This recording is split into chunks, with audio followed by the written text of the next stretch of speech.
இயேசு கிறிஸ்துவின் இணையற்ற நாமத்தில் உங்களுக்கு என்னுடைய அன்பின் வாழ்த்துதலை தெரியப்படுத்திக் கொள்கிறேன். எபேசியர் நிருபத்திலே கிறிஸ்து எப்படி வெளிப்படுகிறார் என்பதை நாம் இந்த நாளிலே பார்க்க போகிறோம்.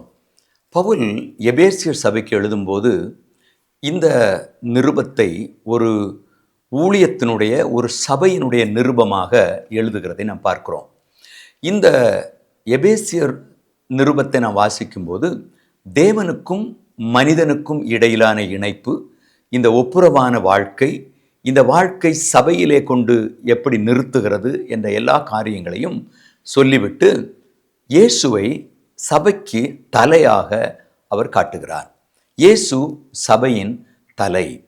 நீங்கள் குடும்ப வாழ்க்கையில் பிரவேசிக்கிற மக்களுக்கு சொல்லுகிற ஆலோசனை நேரத்தில் கிறிஸ்து சபைக்கு தலையாக இருக்கிறது போல புருஷனும் மனைவிக்கு தலையாக இருக்கிறான் என்று நாம் எபேசியர் நிருபம் 5ஆம் அதிகாரம் 23ஆம் வசனத்திலே நாம் வாசிக்கிறோம்.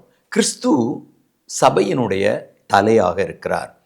தலையாக இருக்கிற கிறிஸ்து என்ன செய்கிறார் என்றால் அவயவங்களை ஒன்றோடொன்று இணைக்கிறார். நீங்கள் அந்த புத்தகத்தை வாசிக்கிற நேரத்தில் சபைக்குள்ளே என்னென்ன ஊழியங்கள் இருக்க வேண்டும், ஊழியங்கள் இணைந்து செயல்பட வேண்டும் என்பதை அப்போஸ்தலர்களை குறித்து, போதகர்களை குறித்து, தீர்க்கதரிசிகளை குறித்து, சுவிசேஷகளை குறித்து, மேய்ப்பர்களை குறித்து 5 விதமான ஊழியங்களை சொல்லி அதிலே இணைப்பு இருக்க வேண்டும் என்று சொல்லுகிறதை பார்க்கிறோம். கணவன் மனைவி என்றால் அவர்கள் இணைந்திருக்க வேண்டும் என்று சொல்லுகிறார். இப்படி இந்த புத்தகத்தில் எல்லாமே ஒரு இணைப்பின் புத்தகமாக இருக்கிறது. இந்த இணைப்பு எங்கே மொத்தமாக இணைய வேண்டும்? தலையாகிய கிறிஸ்துவிடத்திலே.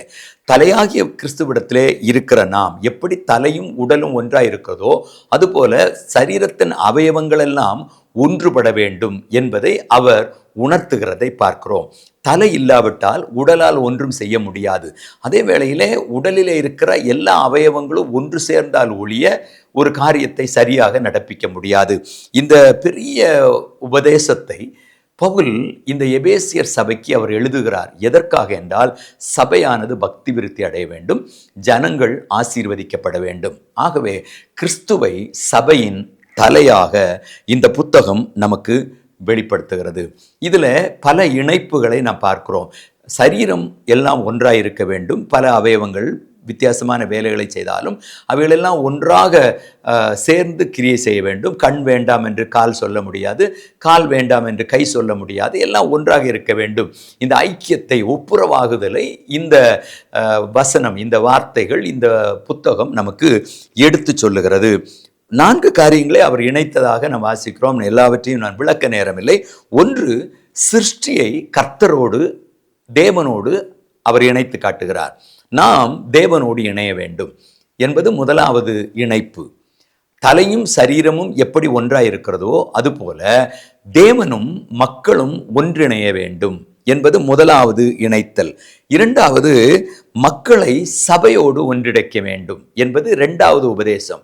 உலகத்தில் இருக்கிற மக்கள் ரட்சிக்கப்பட்டு அவர்கள் ஆலயத்துக்கு வர வேண்டும். சர்ச் என்றால் கால்ட் அவுட் என்று சொல்லப்பட்டிருக்கிறது.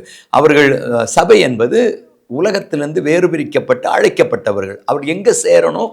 சபையிலே சேர வேண்டும். ரட்சிக்கப்பட்டவர்கள் கர்த்தர் அனுதினமும் சபையிலே சேர்த்து கொண்டு வந்தார். அப்படியானால் சபையையும் மக்களையும் இணைக்கிறது இந்த புத்தகம்.